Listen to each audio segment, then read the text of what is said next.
Good evening and welcome back to Bruce's Tramily Pub Quiz. Yes, episode number 8. You've been insisting that we come back with more and more. So now we're doing it 2 nights a week and loving it. Thank you very much for the encouragement. Welcome back.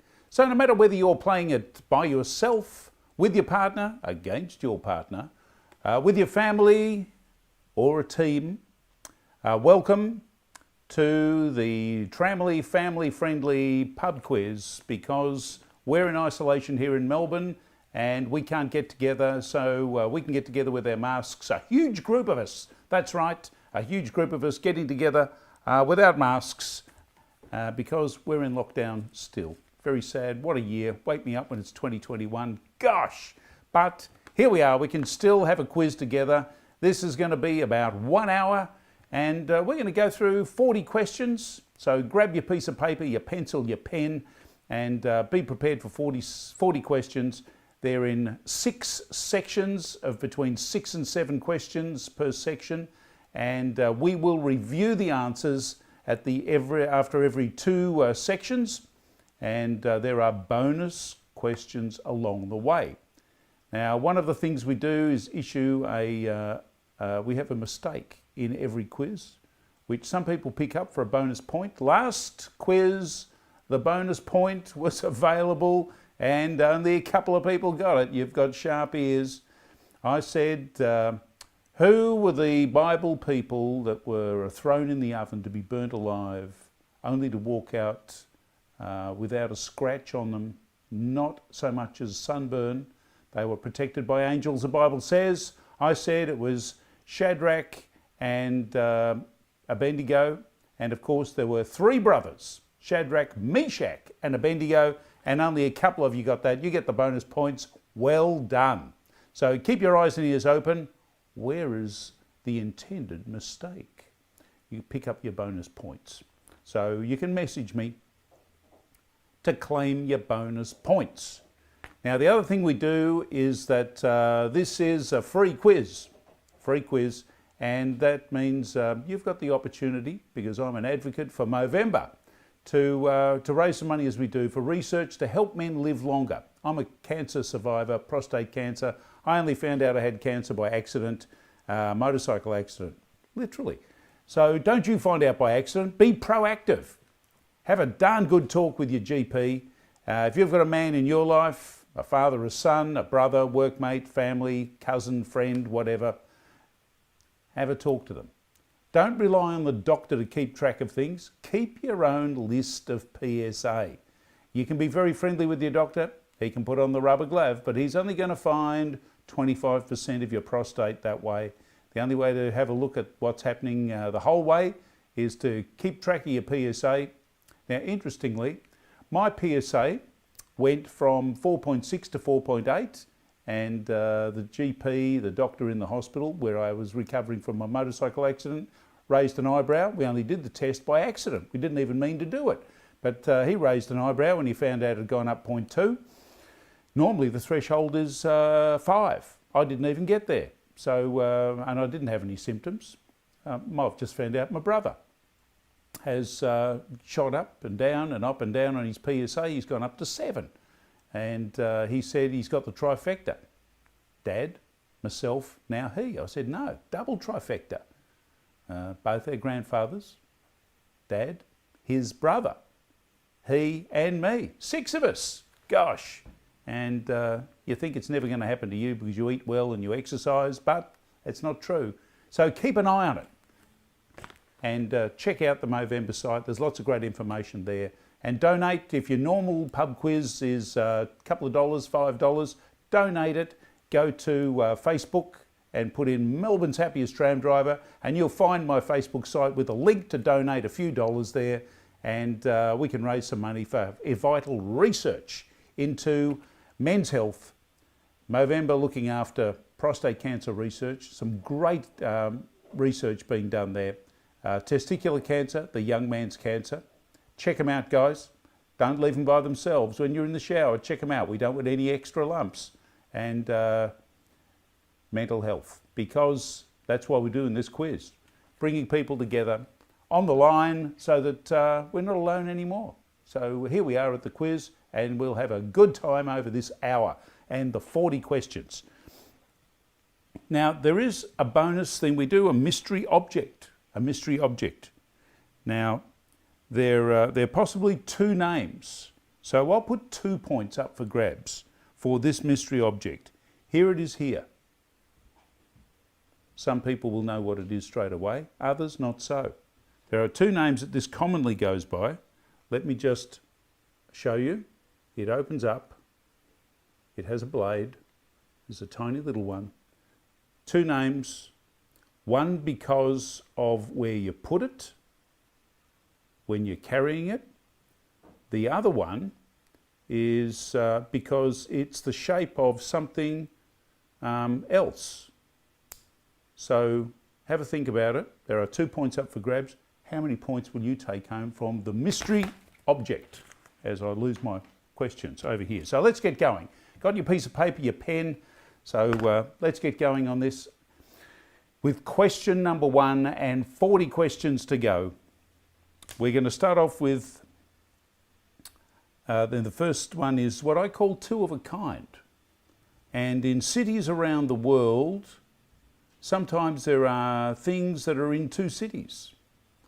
Now the first one is interesting. St. Peter's Basilica is commonly known to be where? That'll get you 1 point. There is another city in the world where there is a replica, exact size replica of St. Peter's Basilica. To get the bonus point, name the two cities.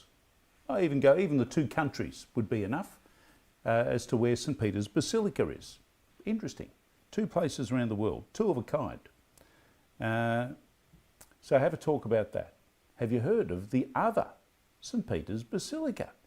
So hopefully there'll be a little bit of education in this, not only something to have your brain flex your muscles inside your noggin, but something where you might learn something as well. Question number 2. Twin cities. The Eiffel Tower is in one city.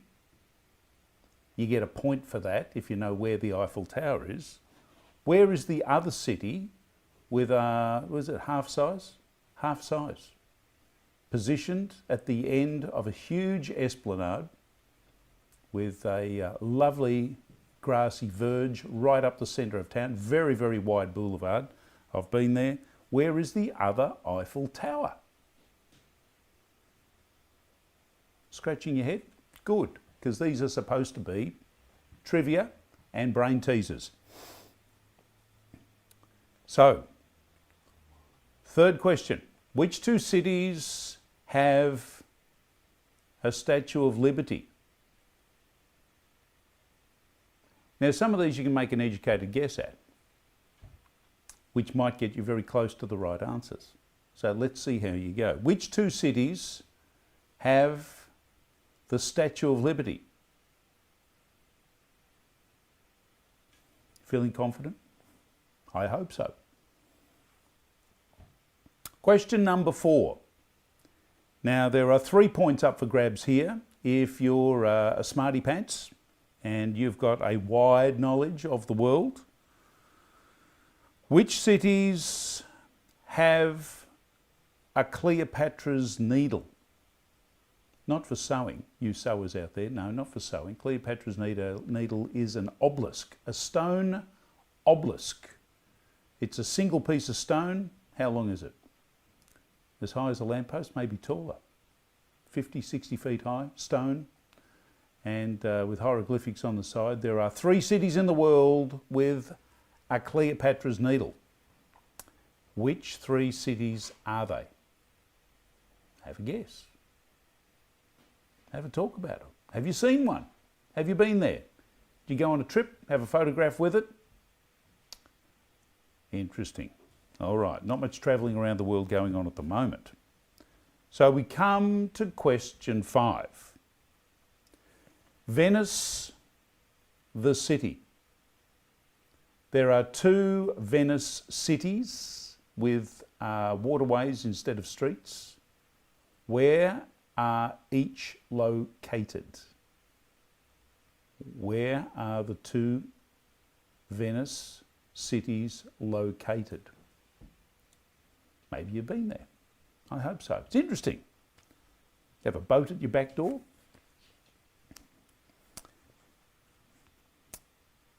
Nice Venice. Haven't been there midsummer. They say the canals get a little bit stinky over there. But anyway, it's been beautiful when my wife and I have been there. Question number 6. After my own heart. Which two famous cities in the world run a daily service with W-class trams? You might be saying, what is a W-class tram? Well, bad luck. I'm not going to tell you. A W-class tram, let me tell you, it's a vintage tram.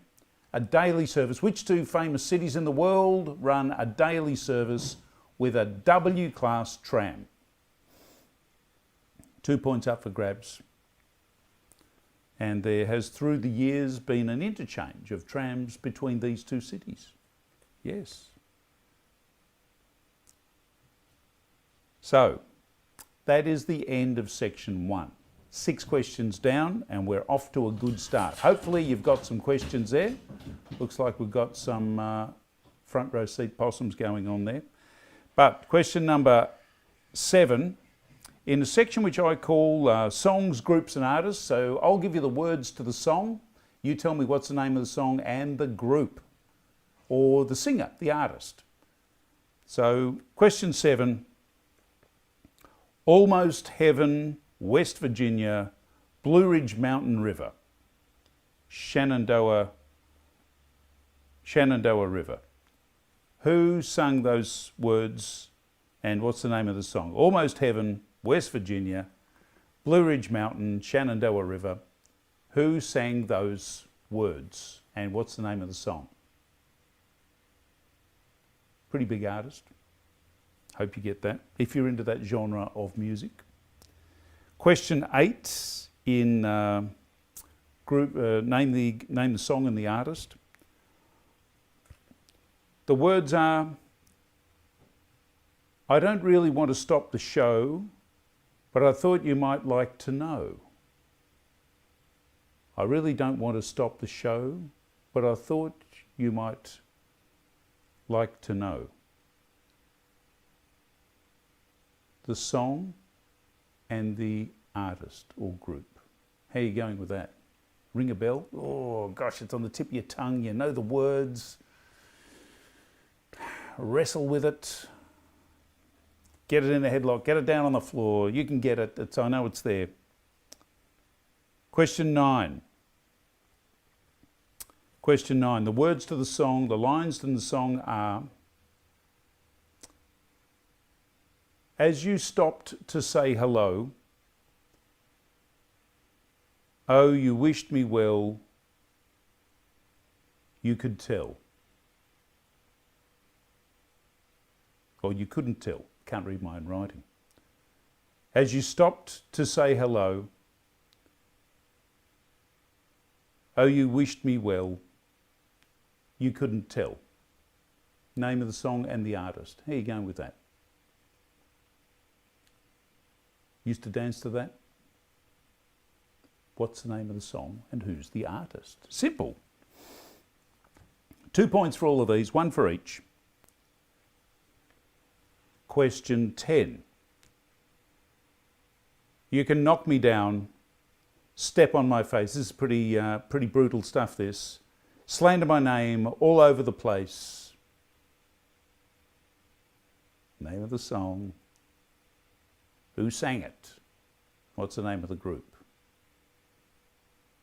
You can knock me down, step on my face, slander my name all over the place. Who sang that? What's the name of the song?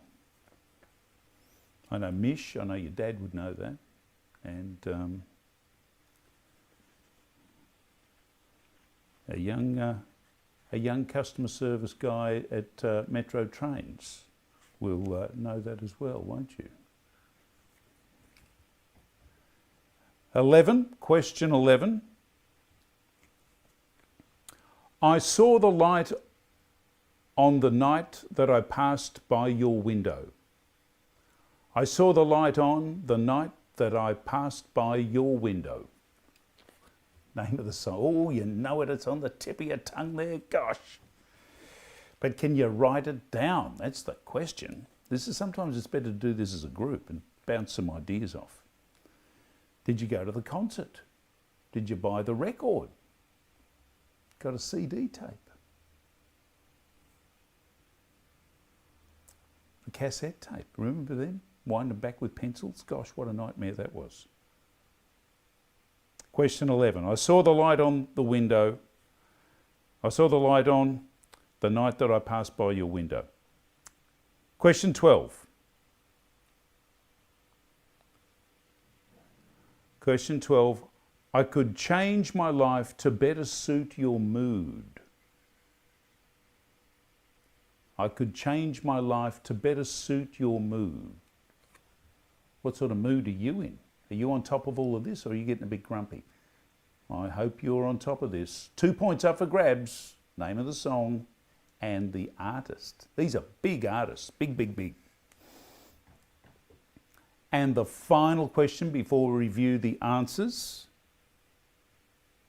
Question 13. As morning breaks, the heaven on high, I lift my heart load to the sky. As morning breaks, the heaven on high, I lift my heavy load to the sky. Who sang that, and what's the name of the song? I hope you're on all of this. You'll be kicking yourself if you don't get this down. Okay, so we're going to review some answers, starting with question 1. You ready for the answers yet, or are you still wrestling with some of those songs? Do we want to go through the songs again? No? All right, we'll go with the answers. 2 cities are identical: St. Peter's Basilica, Vatican City in Rome, Italy, of course. St. Peter's Basilica in Vatican City. Where is the other one?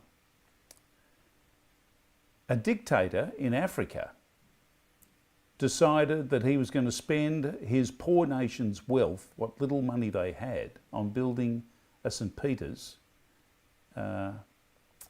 in Ivory Coast. Poor nation. 2/3 of the nation aren't Christian. It seats 17,000. They say all the seats are air conditioned because it's a hot country. And there's residence for the Pope. He's never been there.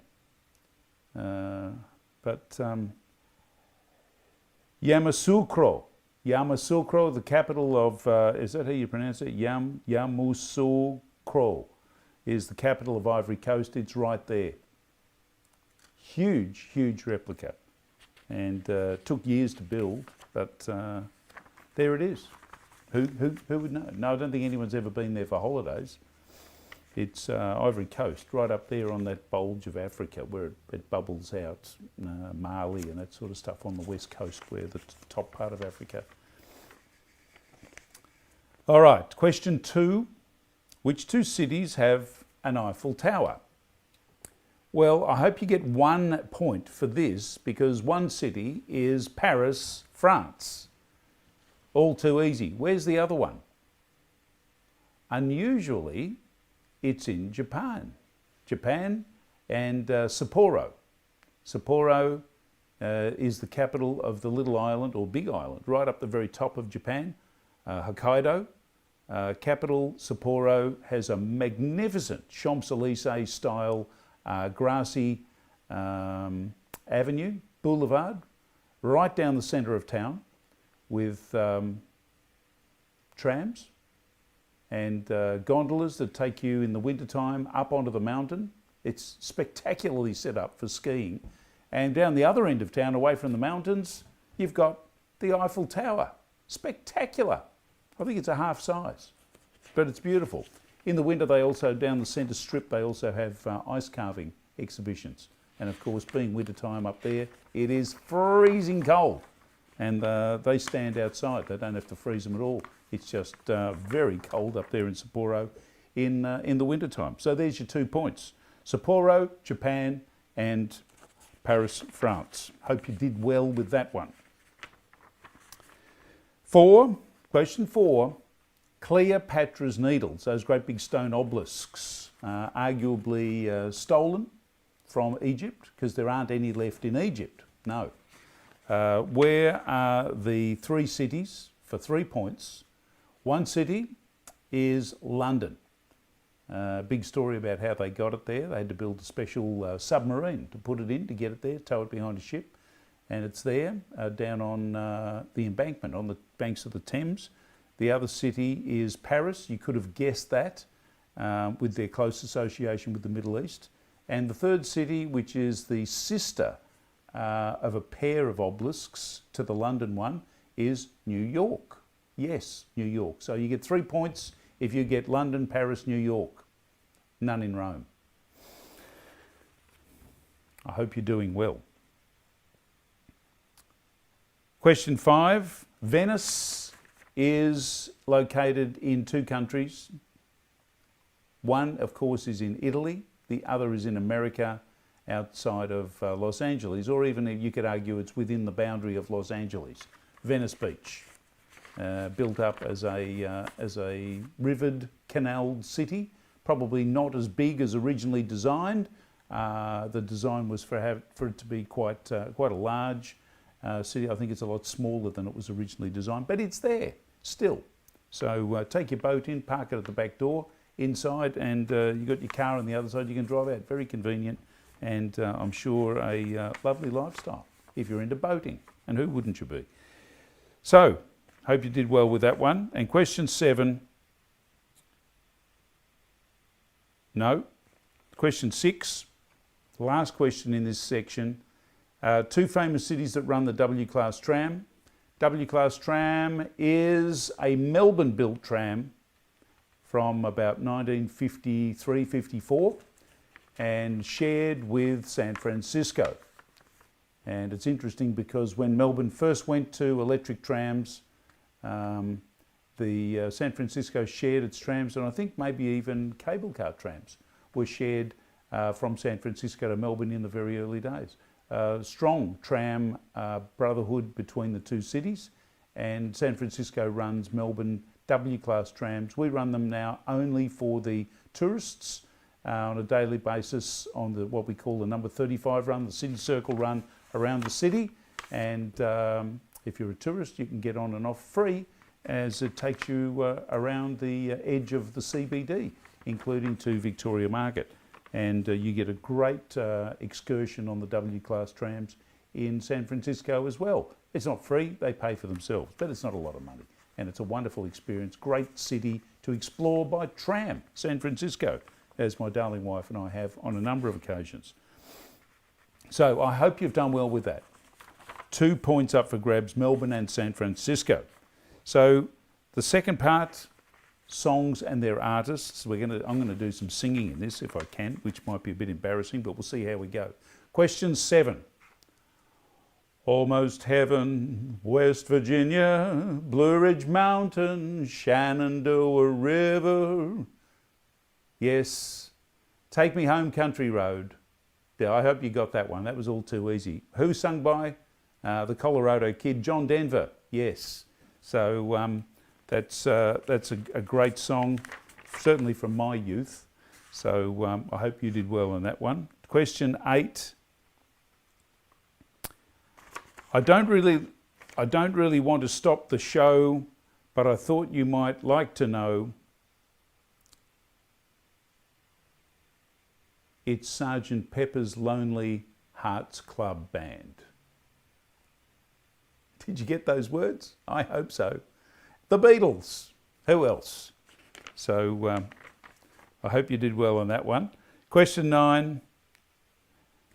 As you stopped to say hello, oh, you wished me well, you couldn't tell that I was crying over you, crying over you. Crying. Roy Orbison. What a great artist. What a great song. And so I hope you picked up 2 points on that one, because that's a great song. Question 10. You can knock me down, you can step on it. Very violent, this one. Send the kids to bed. You can knock me down, you can step on my face, slander my name all over the place, but whatever you do, don't step on my blue suede shoes. Step on. Blue Suede Shoes is the song, and of course, Elvis. Elvis. And to all those Elvis impersonators, or impersonators of Elvis impersonators, good on your Mish and your dad. There is the answer. 2 points up for grabs there, and that is hopefully all too easy. As we move on to question 11. I saw the lights on the night that I passed by your window. I saw the light on the night that I passed by your window. Bow, bow, bow, bow. There she stood with a knife in her hand. It was Tom Jones. Tom Jones. I'm not Tom Jones. The Welshman. And what a magnificent singer he was with Delilah.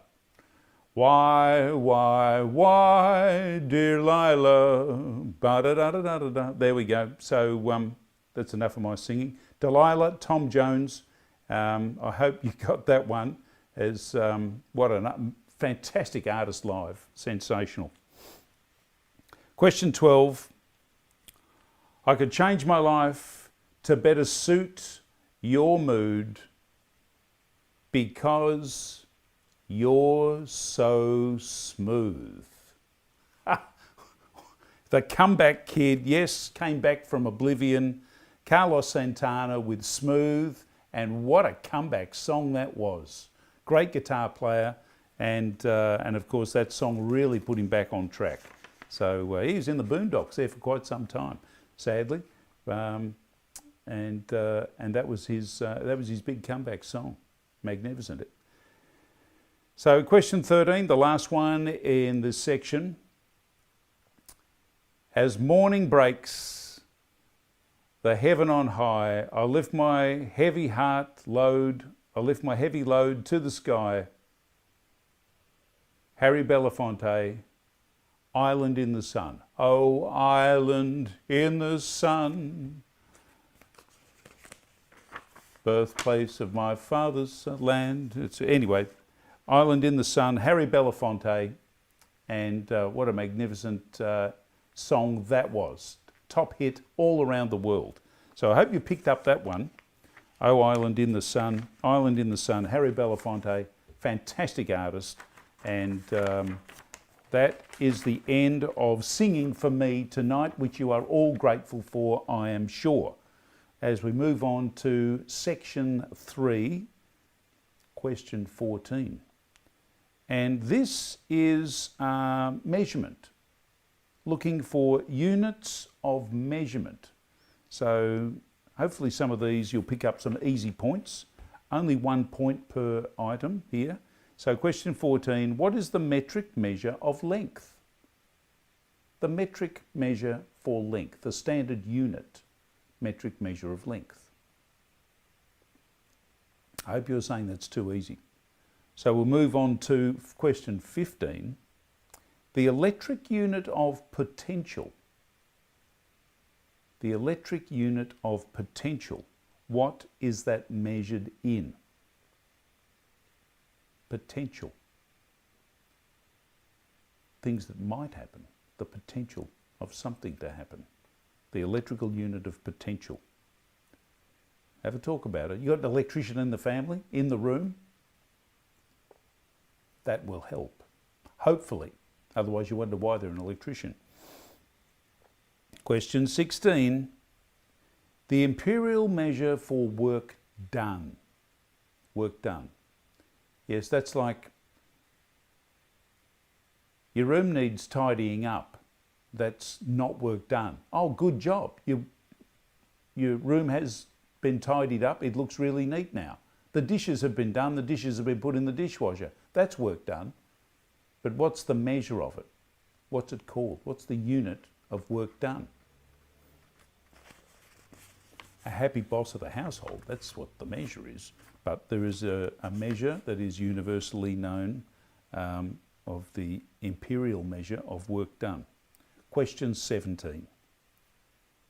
What is the unit force for energy? Unit for energy. What is the unit of measure for energy? Question 17. Energy. What is the standard unit of measurement for energy?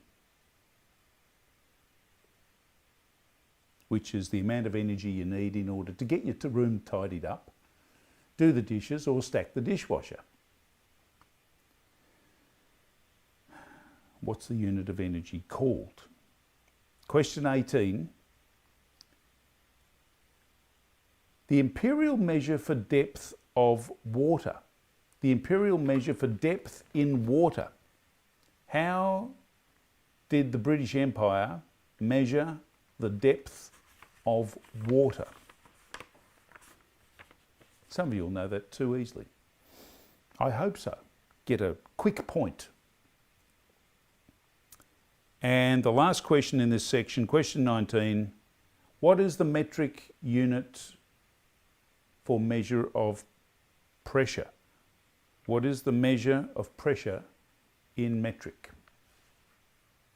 Too simple. Think of the tyres on your car. Or maybe you don't check the tyres on your car. Maybe the mechanic does it and you won't have a clue. I don't know. Anyway, someone in the group may know. I hope so for your sake. So that is measurements section. And the fourth section, we're going to begin with section 20, is scales. Now, along with measures is the sorts of things that measures are put onto, which is a scale, like a thermometer, for instance. That is a scale. So question 20 is, on talking about temperature, what is the imperial measure of temperature? Not the metric one, the imperial measure for temperature. What's the scale called? Usually temperature is talked about in two scales, and this is one of them. So you've got a 50-50 chance. Have a go. Question 21. When people talk about earthquakes, what is the scale used to describe the power of an earthquake? An earthquake was on the what scale? That's how big it was, how tough it was, how rough it was, how big it was, how much destruction. How do they measure that? You've heard about it. They talk about it in the news all the time. Thinking back. Think. San Francisco's had some big ones, and we've had a few little ones here in Melbourne. Not enough to shake the porcelain off the mantelpiece, but enough to rattle a few things. So, question 22. What's the scale for measuring wind speed? Wind speed. There's a specific scale. Wind speed.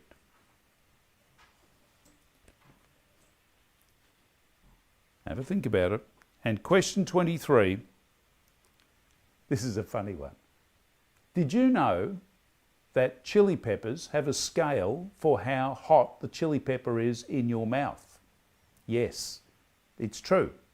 Someone came up with a scale for how hot a chili pepper is. And so I think restaurants should be grading chili pepper meals so that you know not is it light, medium or extra hot or very hot. They put it on this scale. So what is the scale that was invented a long time ago by some crazy person who clearly probably burnt his mouth so that he didn't want to have that again, came up with a scale to measure chili peppers? What scale is that? It's true. There is. Chili pepper scale. So question 24. Music. Music has scales. Not like fish. Music scales. There is one particular music scale because there are many scales in music. So many. But this one is particularly centered around 5 notes. So there is a 5-note scale, famous 5-note scale, which has a particular name. What is that scale called? If you're a musician, you'll know. And if it's a 5-note scale, have a guess. You might get closer than you think. Yes. Have a stab. You never know. You don't get points taken off for a wrong answer here. We're not that cruel. I know some quizzes do, but not here. So question 25, last in this section. There is a temperature scale with no negatives, and boiling point is at 273 degrees. What is the name of that temperature scale? You won't hear it often used on the news, but it is used nonetheless in industry, science, that sort of thing. So what is the name of that scale? Some of you will say, yeah, talked about a lot about it at school. So if you're fresh out of school, you've got a good memory, you'll know what it is. So for 1 point, what is the name of the scale that has boiling point at 273 and has no negatives in the scale? Every temperature is a positive temperature. It's a very affirming scale, and we like that. Very encouraging scale of temperature. We love that. So let's go back and review some answers while you think about that. As question 14, the question was, what's the metric measurement for length? And the answer is metres. Too easy. I hope you got that one. Bonus point there. Metres, easy point. So 15, if you've got an electrician in the house, what is the electrical unit of measure for potential? Potential is volts. Voltage. Volts is the measure, the unit of measure for potential. It's the drop, the voltage drop. 0 on one side, 12 volts on the other, and that's most cars. So 16, the imperial measure for work done. There are lots of measures for work done. The imperial measure for work done is horsepower, HP, horsepower. Putting dishes in the dishwasher, doing the dishes, cleaning your room. You don't want horsepower, do you? No, you just want kid power to get it all done. That's why you have kids. Get the dishes in the dishwasher, mow the lawns, straighten the bed, clean the rooms up, not make the mess in the first place. I go on. We'll get distracted if we start on this direction. So let's go to the question 17. What is the measurement for energy? Measure for energy is joules, not joules as in the ring, Joule, joule. Measurement of energy. And question 18, the imperial measure for the depth of water. An unfathomable question, because it's fathoms, which is 6 feet. Now, how they came up with that, I don't know, but that's what it is. The measure of the depth of water is in fathoms. They were out at sea, they had nothing else to do, so they thought, oh no, we'll do it this way. Okay, whatever, that's what it is. Do they still use it? I've got no idea. And the last question in this section of measurements is the metric unit for pressure is the Pascal. Imperial is pounds per square inch, but the metric one is the Pascal, unit of pressure. How did you go in that? 6 points up for grabs. I hope you cleaned that with full 6 points, or very close to it. Or you've learned something. So if we come back to this sort of say, oh, I remember that from last time. So we'll move on to scales. And question 20. The imperial scale for temperature is, of course, Fahrenheit. Fahrenheit. F, degrees F.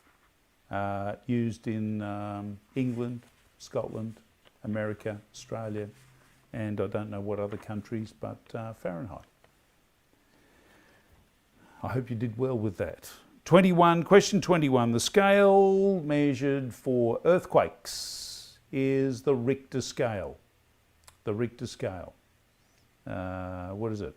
Under 5, 4, 3, 2, 3, 4, mild, heading on up to 6, 7, 8. not so good, and it's pretty disastrous after that. So you want to keep low on the Richter scale, and it's an open-ended scale. That's right. So it can go up to whatever. That would be scary. So question 22, the scale for wind speed.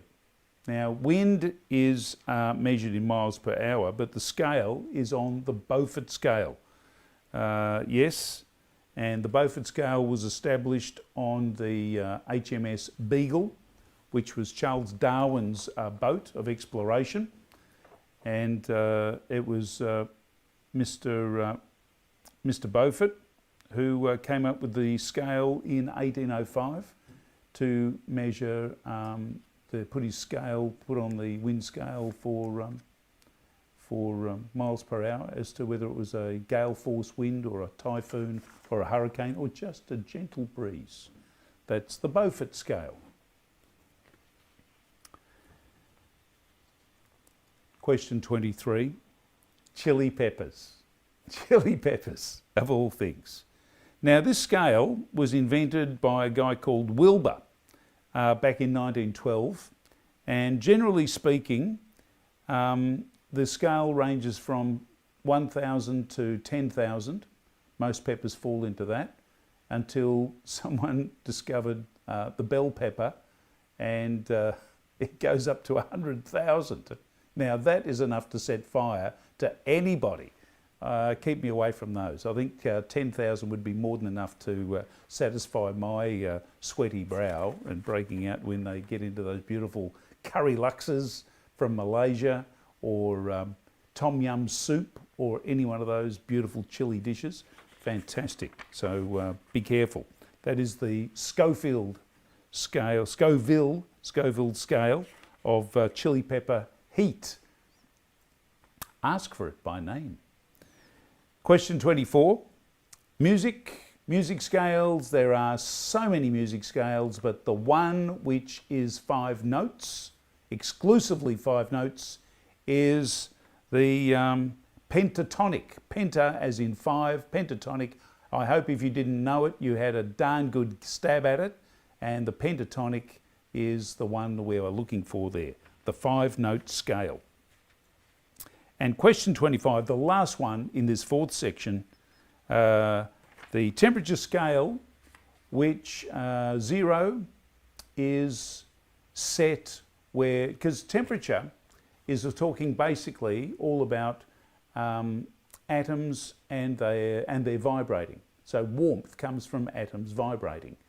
And so this particular scale says that when an atom is not vibrating at all, when it is asleep, that is 0. And that happens to be, and each degree on this scale is measured in Celsius. So 1 degree in this Kelvin scale is 1 degree of Celsius, but 0 is where all atoms fall asleep, and where water is boiling at sea level, it's 273 and a smidge, 273 degrees, and that's how it works, Kelvin. So there's no negatives. 0 is where you can't get it any colder than all the atoms being asleep, because there's no temperature being generated by the atoms at all. So that's how that works. I hope you picked up some points in that, remembering back to your school days or your music lessons or whatever. So now we're on the final run, the final page, the final 2 sections as we count down to the end, and or you can go and get a cup of tea. So we've got, because you can go and get a cup of tea, because this section number 5 is the language of goodbye. Language of goodbye. So in what language uses the word au revoir? What language uses the word au revoir to say goodbye? We might have had something referring to that in one of the previous questions. So have a stab if you don't know, not sure. Don't rely on my pronunciation. I apologise for that. It's not one of my strong languages. Au revoir. What language is that goodbye in? And question 27, sayonara. Sayonara. What language is that goodbye in?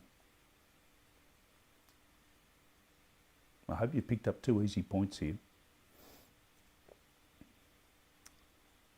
And question 28, Das Vidanya. Das Vidanya is goodbye in which language? Are you saying this is all too easy? I hope so. But maybe someone will be saying, what on earth is he talking about? Well, I have no idea. My pronunciation, I don't look to understand all of these nitty-gritties right down to the very last wire. But question 29, hasta luego. Hasta luego is goodbye in which language? Used in a few countries, but generally referred to as one language. Hasta luego. Which language is that goodbye in? And question 30, chai chen. Chai chen. In what language am I saying goodbye when I say chai chen? Just have a guess. If you don't know, do that. And you might be saying that pronunciation's all wrong. It's not any language at all. Bad luck. It's what you get. That's this quiz. Question 31. Second last in this section, totsins. Totsins is goodbye in which language? Totsins. Totsins. Goodbye in which language? And question 32, Auf Wiedersehen. Auf Wiedersehen. Now, I wasn't going to, but I'm prepared to offer 2 points for this. There might be 2 countries that you want to say this is goodbye in, and I'll give you a point for each. Auf Wiedersehen. 2 countries that would use that term as their goodbye. And although the languages are related, they would stoically say that they have separate languages. So you can get 2 points there if you wish, if you're well travelled. And we come now to our final question section, which is automotive language. Automotive language. Now, you might bomb out on this, but some of you will get this straight up, and you might, if nothing else, learn a few things along the way. So let's see how we go, because this is something that's just come into my head today. So, which brand of automobile is known as the bow tie brand of car? Symbols of automotives. Which brand of car is known as the bow tie symbol for that car? Some of you will say, no, it's too easy, too easy, too easy. All right, write it down. Don't talk about it. Keep it a secret. Don't tell anyone else. Just write it down. Question 34. Which car manufacturer is known in the longhand as Bären Motorenwerke? Bären Motorwerke. What is the name of the car manufacturer around the world? They sell cars, but their full name, their name is abbreviated to a few letters, but the long name is Bären Motorenwerke. What is it? I think they might even make a few motorcycles. Question 35. We shift countries. We go to Japan. Are you following this?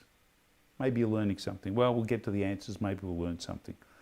Question 35. What Japanese brand is... what Japanese brand, in their language, it means 3 water chestnuts. The direct translation of their company name means 3 water chestnuts.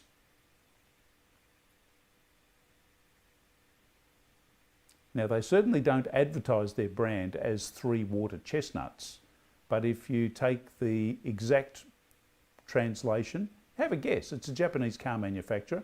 Which Japanese car manufacturer's name translates in their language to 3 water chestnuts? What are you driving today? 3 water chestnuts. Oh, really?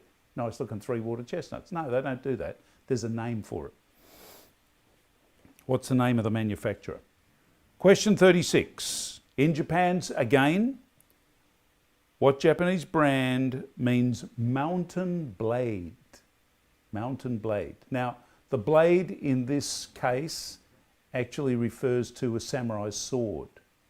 So the mountain samurai sword, or the sword of the mountain. What manufacturer of vehicles name means that? Hope you're following this. Anyway, question 37. Which car brand translates into people car? People car. What brand, what does that, which brand has that as the meaning? That's what it means, people car. It's in Europe. Give you a hint. Not Japan. Okay, here we go. Question 38. We're getting near the end of it now. Which motorcycle brand, I'll give you a hint, it's a motorcycle brand. The name of the brand means patient, detailed, meticulous in maths, mechanics and computing. That's what it means. Patient, meticulous and thorough in maths, mechanics, detail and computing. What manufacturer's name means that in their language? I didn't know this, but anyway, that's what it means. Because the internet is never wrong. So question 39, second last question, penultimate question. What famous luxury American car brand means in the native language, means little but full of fight, tough. Little but full of fight, very tough. What American luxury car brand literally means that in the native language? Little but full of fight and tough.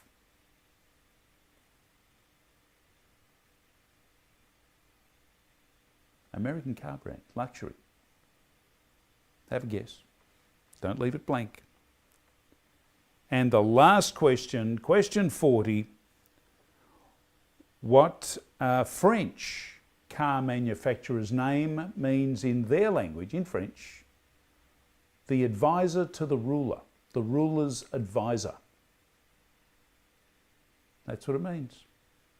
Which car manufacturer? So there's how many car manufacturers in France? 3 or 4? Have a crack. Have a guess. You can't go far wrong. Hope this is really getting the old brain cells tickled along and getting the juices flowing, staving off the inevitable decline of mental capacity. We'll keep your blood vessels to your brain fully pumping with these sorts of questions. So let's go back and see how you did. Hopefully you did really well in the language of goodbye. With question 26, au revoir is French and probably not pronounced very well by moi. Question 27, sayonara, matane, maedo okini, Japanese. Yes, that's it. Sayonara, Japanese. And question 28, das vidanya is Ruski, Russian. Das vidanya. I hope you got that one as well. You might have picked that up in a few James Bond movies. I hope so. 1 point for each of these. And question 29, hasta luego. Hasta luego is Spanish, spoken in so many countries around the world. Melbourne is full of people, lovely people from Colombia. I don't think there's anyone left in Colombia. They're all in Melbourne. But Spanish, that's the language. Hasta luego. Hasta la vista. With the new Arnie Schwarzenegger movie out recently, was that in the last few months? Terminator 3 or something. And question 30, chai chen, goodbye in Chinese, Mandarin. Mandarin, chai chen. Chinese. Hope you had a guess at that one and got that. Question 31, totsins. Totsins. Where do these people say goodbye? They say goodbye in South Africa. And what makes me laugh about that in South Africa is that they say thank you, buy a donkey. What is it about South Africa and their obsession with donkeys? I've got to ask you, buy a donkey. What is all that about? Anyway, once they've bought the donkey, they say tot ziens, see you later. Hopefully it's a good donkey.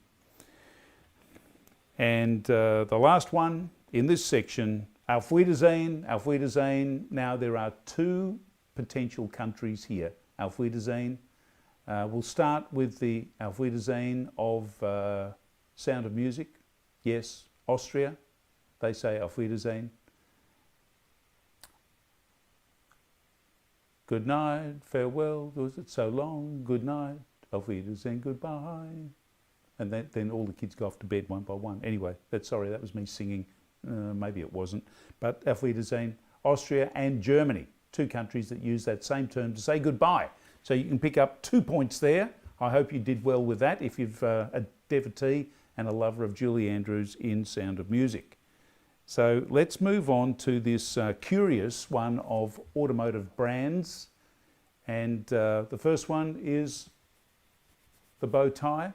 Which brand is synonymous with the bow tie? It is Chevrolet.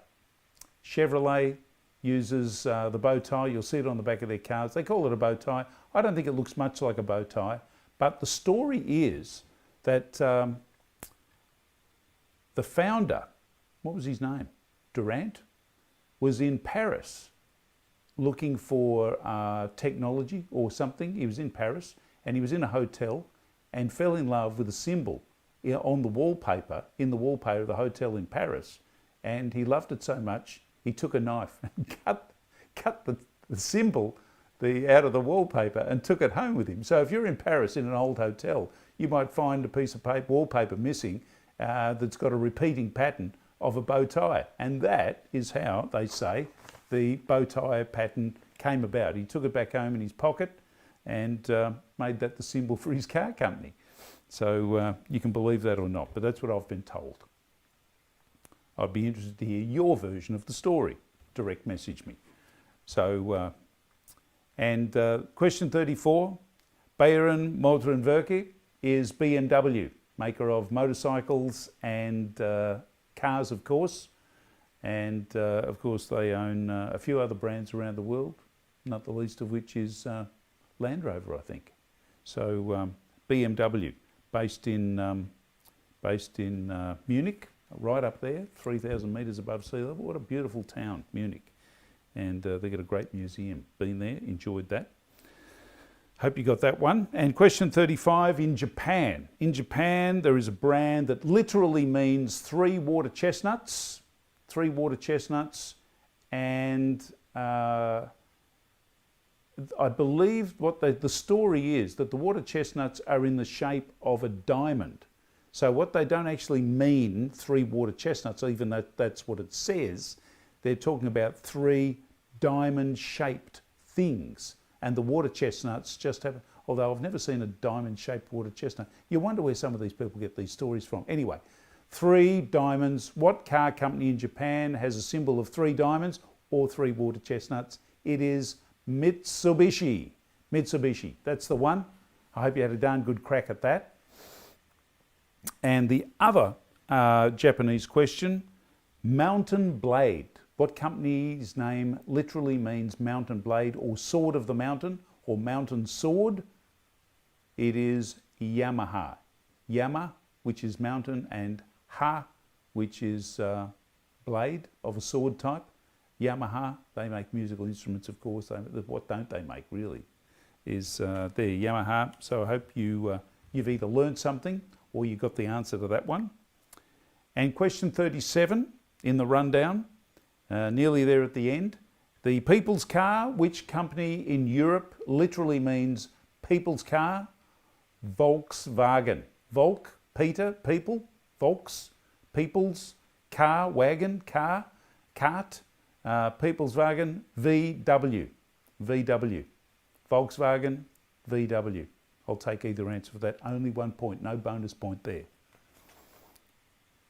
Question 38. What motorcycle brand means patient, detailed, meticulous with maths, mechanics, and what is it? What is that?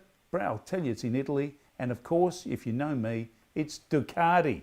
Ducati means patient, meticulous with maths, science, mechanics, and that sort of stuff. That's what Ducati means. Isn't that amazing? Never knew that. Anyway, you do now. We all do now. Penultimate question, 39. What famous American car brand literally means little but tough fighter? It's not the size of the fight in the dog, it's the size of the dog in the fight. No, not the size of the dog in the fight, it's the size of the fight in the dog. Small but tough, Cadillac. French, Cadillac. Small but tough fighter, Cadillac. And the last question, question 40. Which French manufacturer's name means ruler's advisor, the advisor to the ruler, the king? It is Renault. Renault is that means in French, the advisor to the ruler or the king. So I hope you've done well. Let me know how many points you got as we come to a close on this quiz. Don't forget to donate $5, cup of coffee on Facebook. Go to Melbourne's Happiest Tram Driver and find me there. You find the link to the Movember donation site there. You'll get a receipt from that, and that'll be great, helping men live longer. Recognise and advertise, get the promotion of men taking control and monitoring their own health. You can help them, men in your life. Encourage them. It's not nagging, it's encouragement. Go to a GP, tell the story, work it all out, get a plan in place and stick to it year in, year out. You need to. You don't want to find out by accident like I did. You want to be well planned, well prepared, and be on top of your health, managing your health. So if you've liked this quiz, subscribe. If you like it, tell your friends. Subscribe, tick, click the little heart thing. Subscribe, tell your friends, bring friends, ring them up, tell them to get on the line.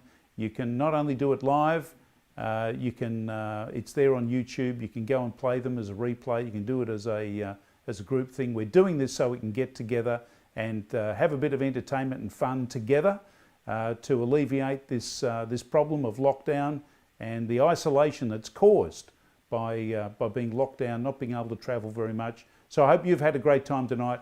I've had a great time tonight. And we've forgotten the bonus quiz. Thank you very much for reminding me. Great message. What do we call this little thing here? This is called, I said something that where you put it. It can be either called for 2 points that are up for grabs here tonight. It's either you put it in your pocket, it can be called a pocket knife, or the other thing, which is really unusual, it can be called a pen knife. A pen knife. I don't know, you can't write anything with it. Maybe it's because you can carve your name in a tree. So it would be a pen knife. So you get 1 point for each of those. I hope you've done well with that. I hope you've done well with the quiz. You got good points, or you've learned a few things with us tonight. My name is Bruce Wally. Look forward to seeing you next time.